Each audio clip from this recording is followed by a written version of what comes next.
question.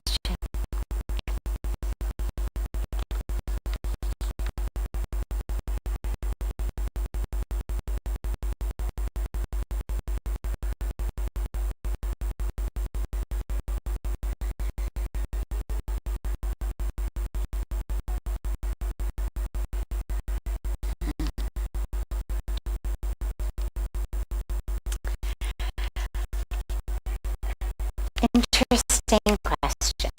Okay. Does how we dress in public have any impact on our spiritual growth or vibrations from others? For example, in Indian culture, we have more modest and concealing clothing, while Western outfits are more revealing and therefore attract more attention. Do they have any spiritual impact at all? So, clothes are just material. They're fabric. Yes, there is a vibration in them. It's why, for example, we don't wear leather or silk. They're both products of violence. Leather is literally the skin of animals who in most cases were killed for it. It's filled energetically the same way that meat is, with that energy. Silk comes from silkworms who are killed for the silk. Again, it's a product of violence, therefore it has an energy of violence. Therefore, you wouldn't want to wear it and have it impact you. But in terms of how concealing it is or not, it's not the energy of the clothes, but it's the energy of the identification. So for example, if I am wearing something that's very, short and skimpy, it's not that the clothes themselves have an energy that's impacting me spiritually, but my mental state when I open my closet and say, yes, I would like to wear these very skimpy clothes. It's having an energetic reverberation in me that says, I'm sexy. I'm going to look really sexy in these clothes. I'm objectifying myself. I'm defining myself, identifying myself based on the body.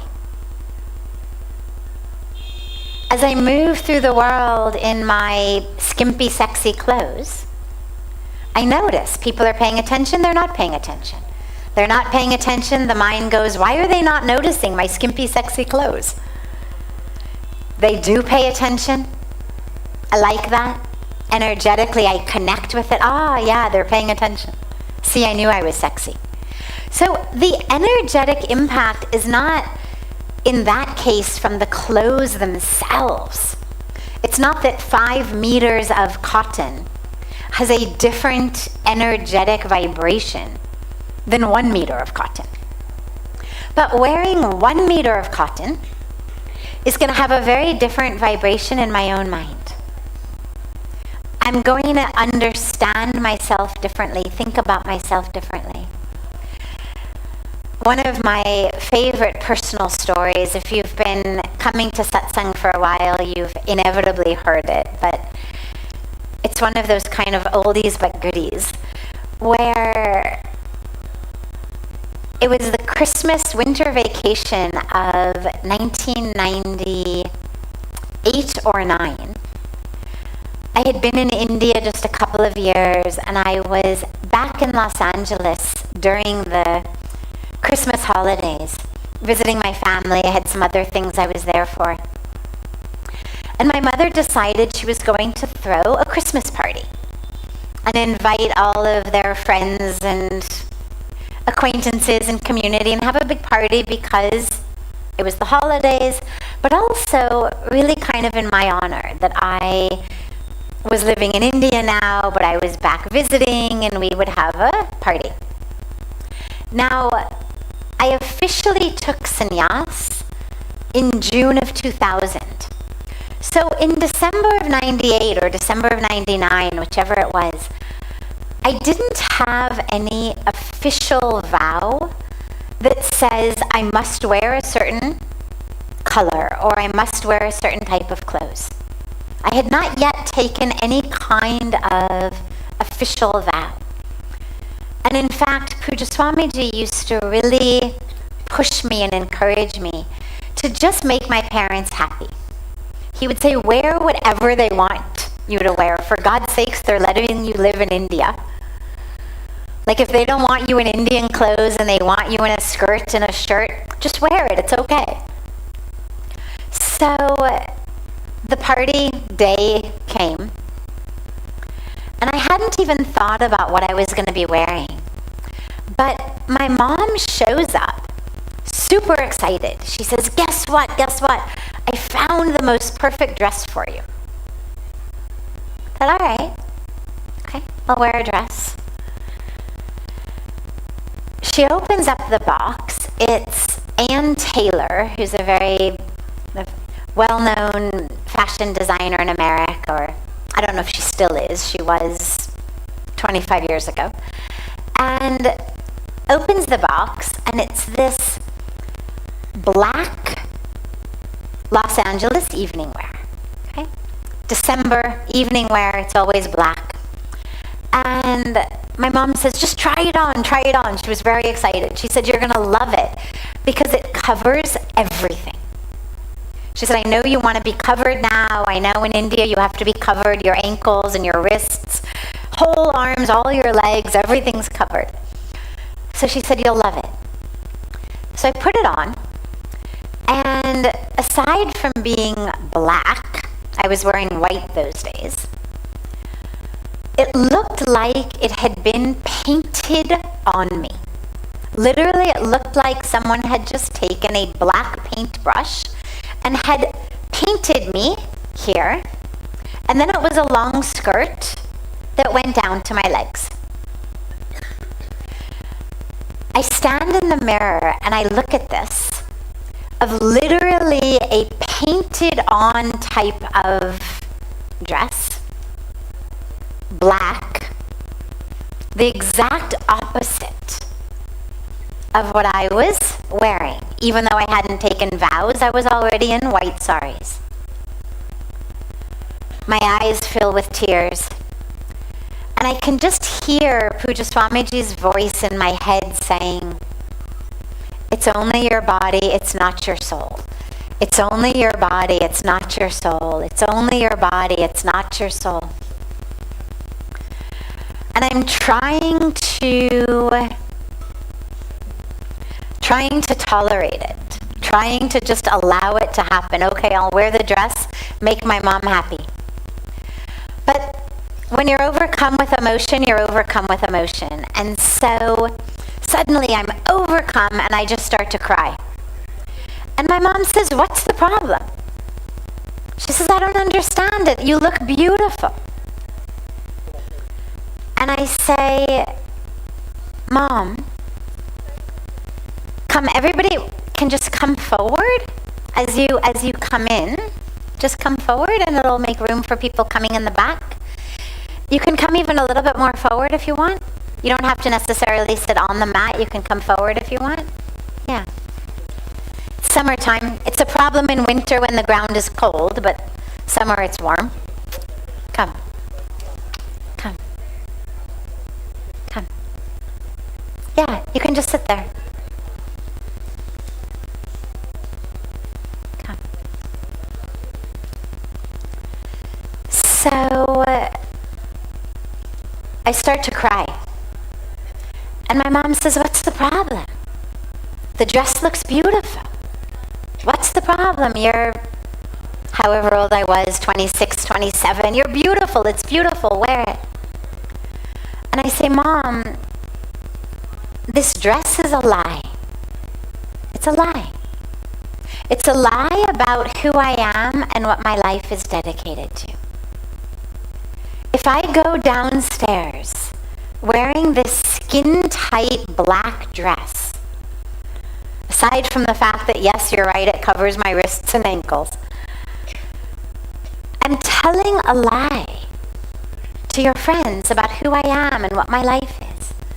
And I said, look, if you want to tell your friends a lie, that's okay. Go ahead. I'll stay in my room, I'll meditate, I'll work. But if you want me to go downstairs to the party and to tell your friends the truth, to speak the truth, I cannot speak the truth and wear a lie. So our clothes are giving a message to the world about who we are. So it's not always just the actual fabric like leather or silk. For all of our beautiful young sisters and brothers who just came in, the question was whether what we wear has an energetic impact on us spiritually. So I had shared that sometimes, yes, the fabric does. If it's leather, if it's silk, it's actually made from violence. The energy impacts us. But sometimes it's the energy of actually how we think about ourselves and how we choose what we wear. If I wear a shirt that has a skull and crossbones and says, death to everybody, well, the meter of fabric that the t-shirt was made out of, that doesn't have any energetic impact on me. But the mental state of choosing such a t-shirt, of putting it on, of going through the world knowing this is what I am projecting, the things you see on people's t-shirts these days, and I look at them and I think, what was that person actually thinking when they bought it and put it on? Like, really? This is the message that they want to project to the world? Because usually there are messages about things like, I don't care. There are a variety of different ways of kind of, I don't care, you can all go to hell, don't bother me. You think, really? This is the message that you want to identify as? This is the message you want to project to the world? You don't know me, but I don't care about you? You don't know me, but you can go to hell anyway? What we are putting on our bodies can be just as important as what we're speaking with our mouths. What we're saying, because we're saying something to the world. So there's a huge energetic impact of what we choose to wear. And that's why have fashion, no problem. But make sure that whatever you're wearing, when you look in the mirror, that it's not just, oh yeah, I'm so sexy. Or, oh yeah, don't I look hot? But it's actually, is this the identity that I want to project into the world? Even let's say I am sexy, I do look hot, okay. Well, do I really want attention that is focused only on my body? Imagine that my greatest dreams come true. I wear the sexy clothes, I go out, everybody looks at me, they say, wow, wow, wow, God, isn't she beautiful? Isn't she sexy? Isn't she hot? Well, all of that judgment is based on one thing and one thing only: my physical body. The size, the shape, the proportions. And what we all know, every one of us, is that being judged just by your body never feels good. Even if the judgment is positive. Because what you know is they only like me because I'm pretty. They only like me because I have a good figure. They only like me because my proportions are right. And that never feels good. Because ultimately all of us want to be seen and known and understood and loved for who we are inside. Not the size of our bust or our hip or our waist or our skin color or the size of our muscles, whether we have a 6-pack or a 12-pack or, something that looks more like a water balloon. You don't want to be judged by that. Because then it's only my body. So as you dress, ask yourself, what is the energy here? The energy of the clothes themselves, and also the energy I'm projecting. And the other last piece of this, of the energy of fashion, is sometimes what we wear has an energy of violence, even if it's not leather or silk. Because sometimes when we buy things, and what we're looking for is the best deal possible, the cheapest possible things that we can buy, but we want the nicest ones. They should be nice but cheap. Or we should be able to buy a lot of them but cheap. Well, there's a ripple impact of that in the world.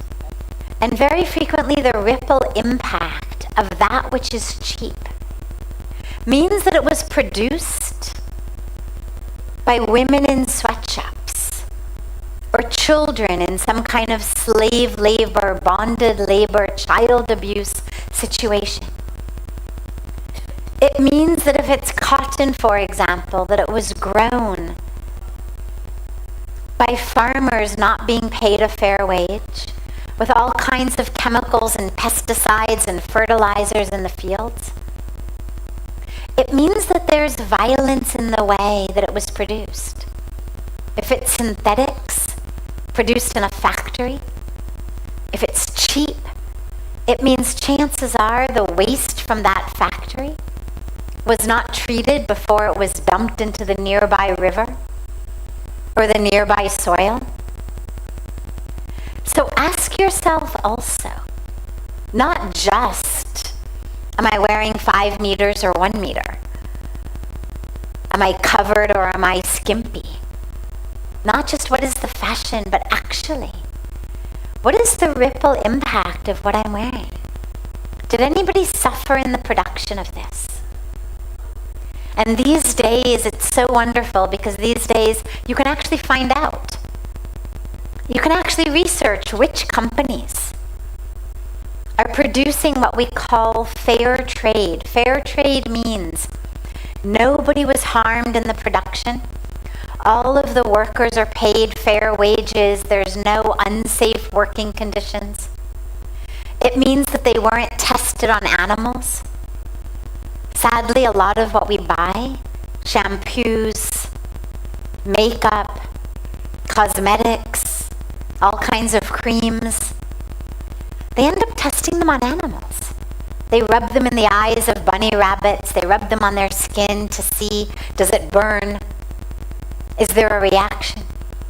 So fair trade and organic and cruelty-free, these are the sorts of labels you want to be looking for. Just to make sure that there's no energy of violence in what you're covering yourself with. Because all day long to be wrapped up in violence is going to change how you think. And it's going to change your energy. So, yeah, there's a huge impact of that. So, thank you for the beautiful question. Any questions that anyone here has? There's a microphone right there. So anyone with a question, just feel free to raise your hand, come to the microphone, and ask us the question. Yeah.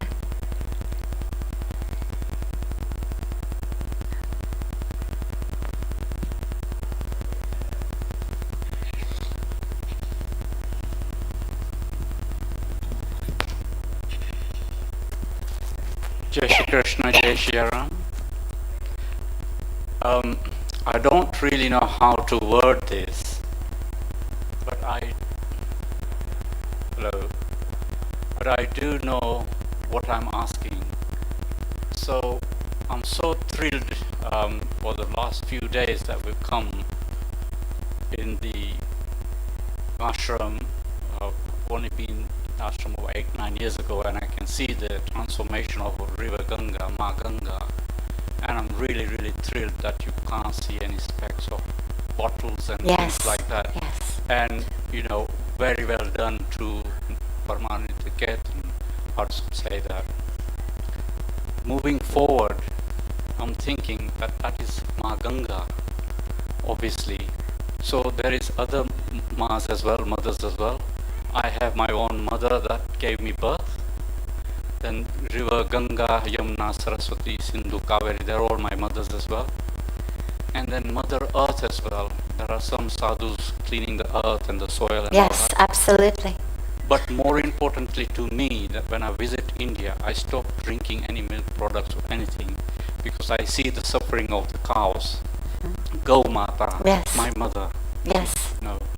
When I was a baby, my mother nourished me, and when I'm older, Go Mata is nourishing me. And especially in Gujarat, where I am originally from, or my roots are, I see that the cows are really, really deprived of food, and they eat plastics. Yes. And I saw one today, so I quickly took it off the cow's mouth, and she's trying to hit me with a skull, but I quickly ripped it off, and I gave her the the peelings of that, and I bought her bananas. But moving forward, I think if Parmarth Niketan can do something about another project like the Ganga cleaning, to educate the cow people. Beautiful. Yeah, so it's a great question about protecting and preserving our mother cow. That we've done all of this beautiful work for Mother Ganga, doing work for Mother Earth, and this is the beautiful aspect of Indian tradition and culture and dharma, is we consider so much our mother. Say Ma Ganga, Dharti Ma, Prithvi Ma, Go Mata. So what about Mother Cow? So we've actually had many, many programs over the years. We've built goshalas. There's a large goshala down just on the other side of Janki Jula that we built probably 20 years ago at least, maybe a little bit more than that. We built another goshala a few miles away where we brought in veterinarians to treat the cows. We've done a lot of educational work around it. The dilemma actually is the vast majority of the cows you see on the road are not stray wandering cows. They're actually cows that belong to people who milk them in the morning and then send them out to wander for the day and then bring them back in the night. And we know this from experience, actually, because many years ago we had started a program. We didn't realize that at the time. We thought they were stray wandering cows. And we started a program to remove them from the streets.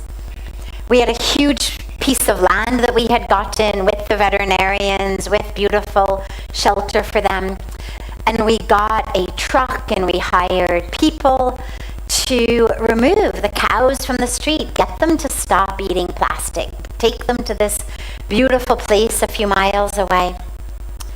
And not very long into the program, I can't remember if it was days or weeks, but it was a very, very short period of time, the young man we had hired to actually run it got literally beaten up physically by all of the local village ladies who found him in the marketplace and gave him a full-on thrashing for having the audacity to think that he knew what was right for their cows. And I mention this because a lot of things look like really simple problem solutions. Cows on the street, get the cows off the street. And then when you get into more depth of it, you realize that it's actually a much more complex situation. The key then becomes education of the people who own the cows, helping them economically, because for a lot of people, the reason they let them out is they can't afford to feed them. They figure somebody's going to feed them. Okay, along the way they'll also eat junk, but at least, come se come, we don't have to pay the money to feed them for the day. Somebody else will feed them, and we get the benefit of the milk. So A, education, and B, educational opportunities, training opportunities. So these are the sorts of things that work a little bit, but mostly it really has to do with changing the way people think. And so this is where, in the Ganga Arati, every night we take up different causes. So whether it's pledging that we're not going to pollute the river or the ground or the earth, whether it's pledging that we're going to plant trees, whether it's pledging that we will live consciously, whether it's pledging to take care of Mother Cow, we say Go Mata Ki Jai. We'll have pledges around the cow. There's a lot of different pledges around women, girls, gender equality. I mean, we touch upon lots and lots and lots of different topics, because this really is what it becomes about, is education. But there's another piece to this. Because you live abroad, you live outside of India.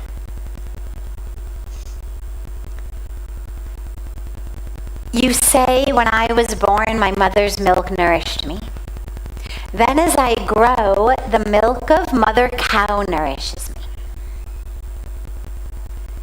If you get that milk, here at Parmarth Niketan, for example, where we have our own Goshala and the cows are treated beautifully, at other Goshalas of other ashrams who love their cows, and the cows are treated with love and care and non-violence, like members of the family.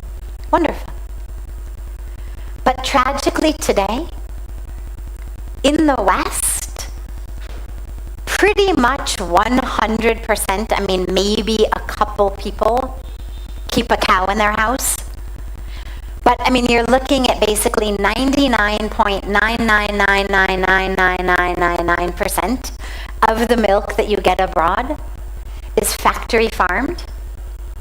It is violent. It is violent to the cow. They are killed the minute that they stop producing the most maximum milk. Every boy child that cow gives birth to automatically becomes beef or veal.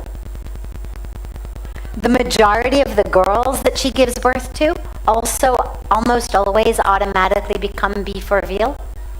A few become dairy cows, but most get killed immediately. So, as you are concerned about violence to Mother Cow, honestly, the most powerful and impactful thing you can do is convince every Hindu, every caring person in general, but especially Hindus who consider the cow our mother, and who are almost all, hopefully, at least vegetarians already, convince them to stop drinking milk. It is absolutely becoming an accessory to violence. And in India, tragically, more and more and more of the milk is being produced that way. It's getting more and more rare for dairy companies, the type that you get in the supermarkets, to actually be run the way that we think dairies should be run. In our mind, we think like cows are roaming beautifully, and we're just taking the milk with love. It's not how it is these days. So business runs on supply and demand. As long as there is demand for milk, there will be supply. As long as in our mandirs, especially abroad, this troubles me greatly. We perform Shiva Abhishek Puja out of our love for the divine. And what do?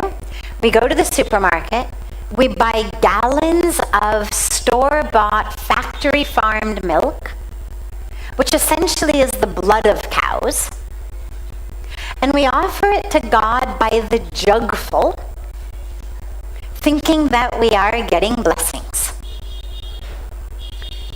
Take your love for Gomata and turn it into a campaign for Hindus to become vegan. We'll keep working here on educating local villagers to not let their cows out in the daytime. And we're there. I mean, this is a campaign I have been thinking about taking up for a long time, is to get that milk, in the West especially. Let us come together and realize that when our rishis and our sages taught us, Karamkand taught us what to offer in Abhishek, they did not mean offer the blood of the cow. They did not mean offer something of violence.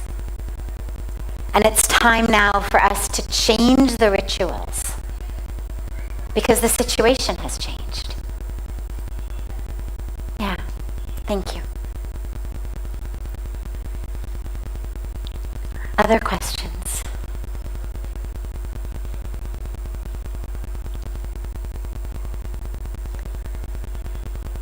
"200 students, no questions."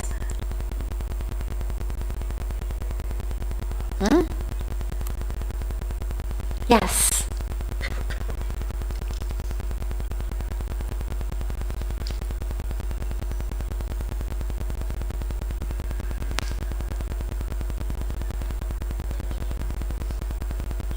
Hey everybody.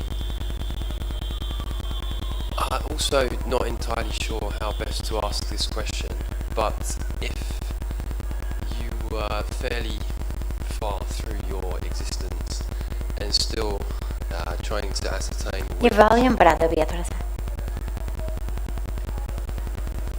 I'm sorry, go ahead. I just told them to raise the volume a little of your microphone. Okay, thank you. If you were a fair way through your life journey and still although you feel you've slowed down and removed things that no longer serve you and have tried to find things that make you happy perhaps, but you're still trying to ascertain your dharma or your life purpose, you've got your internal guidance system, but if you might be able to shed any light on best practices around fulfillment. Sure. So let me just want to make sure I've understood the question. The audio was a little hard to hear all of it, but you're asking about how to find that internal guidance system and connect with it toward making choices in life that will bring us happiness and fulfill our dharma. Okay. I'm sorry? In a non-selfish way. Yes, of course, yes. Fulfilling your dharma is never selfish. One of the very best things we can do for the world is actually fulfill that dharma we're here for. Which of course changes throughout our life, and of course there's not just one dharma, we all have so many aspects of dharma. But in our fulfillment of dharma, it's never selfish. So how do we know? How do we know what choice, what decision, what path? How do we find that internal guidance? So first of all, it was interesting as you spoke, as you put your hands here, because we speak about a gut instinct. Now, most of us think, well, really the gut, should be in the heart instead. But interestingly, actually, the gut tells us a lot. And what you know when you think about decisions is, what is it that makes the gut contract in fear, in separation, that closes us down? And what is it that makes us expand? Now, sometimes fear is actually something that we have to walk into and through, because sometimes that gut is the ego. For example, fear of public speaking is actually the biggest fear that people have. It's the number one fear across the world is public speaking. Now, if everybody who had that fear didn't do public speaking, we would be deprived of so many beautiful, beautiful teachers. So many have shared, oh my God, before I go out on stage, I've got butterflies and I hate it. But we're so glad that they push through it, because then they can share. Sometimes the ego causes us to contract in its own fear. But in general, the gut can be a very good guide. What makes us feel contracted? What makes us feel expanded? But then you have to use a deeper level of intuition to ask yourself whether that fear that you're feeling in the gut, or that aversion that we feel, right? We speak about rag and dvesh, means desires and aversions. Well, a lot of times aversions manifest in our body, in our gut, by contracting. Oh, I don't want that. Oh. When actually, it's exactly what you need, right? Kid's sick, mother tries to give medicine, the kid goes, they need it. But you start with the gut. It's easy to access. You can tell right away how that decision feels. But then you go deeper. Then you go deeper into, okay, if there was fear in my gut, if there was aversion in my gut, is that ego? Is that me keeping myself stuck? Or is that actually a signal that that is not a path I should walk, that that is not a risk I should take? Because taking risks is scary. And the gut doesn't like that. Which is why we get this literally butterflies in the stomach. We lose our appetite, right? We're going to take a risk. Oh my God.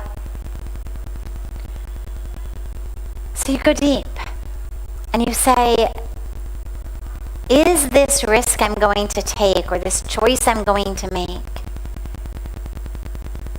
is my fear of it because it is not my dharma, or because it is going directly in the face of my ego, of my patterning, of my aversions?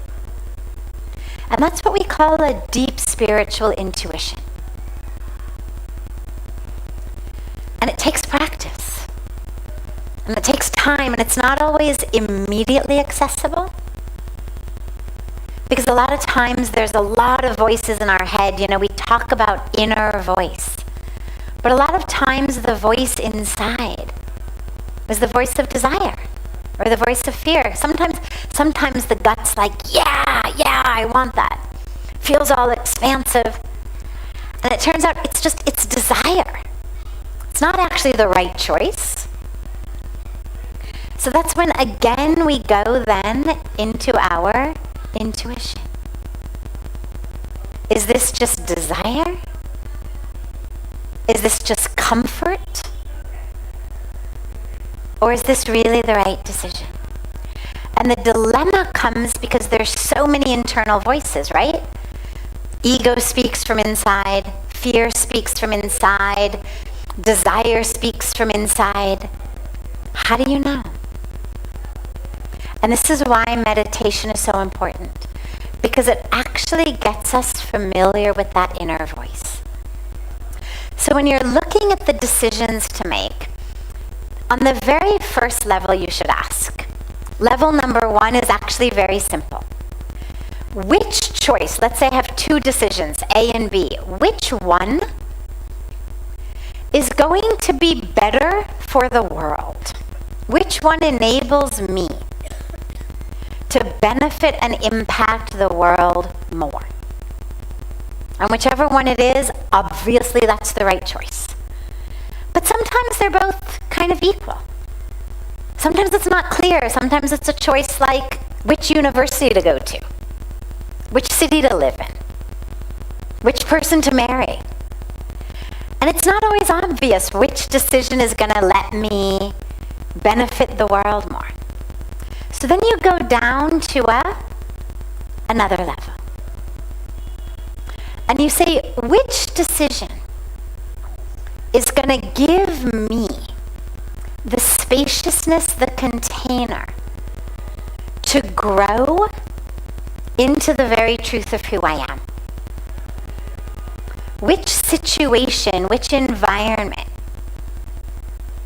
which job, which university, which spouse or family I'm marrying into, whatever it may be, which city I'm going to live in, is going to be the environment in which I'm going to be able to go deep, to be appropriately challenged, to grow, to blossom, to expand. That it's not just I marry someone with a family just exactly like the family I grew up in, same fears, same desires, same everything, and then there's no space for anything. I take a job that's super easy. I go to a university that's below my potential. It's just easy. Then I never take risks, I never grow, I never get challenged, I never have to learn to adjust, learn to actually grow and face things. So you go then into which is the container that's going to enable me to grow and blossom more. Again, sometimes they seem the same. And then you go down another level. You say, which one is most in alignment? Most in alignment with my values, my ethics, my priorities. You keep going down. And if you've made it through all of these levels, so the top level is a ripple impact on the world of goodness, of service, of healing, of being that light that we were speaking about in the Arati. Second becomes opportunities for you to grow, to expand, to face things, to be more and more of an instrument in God's hands. Level 3 then becomes more on the level of you as your personality. Okay, so which of them is, with whatever ethics and values and priorities and skills and abilities I have, what's going to be a good fit? But that becomes then the third level. And if you've gone through all of these levels and you've checked with your gut and you've checked with your intuition,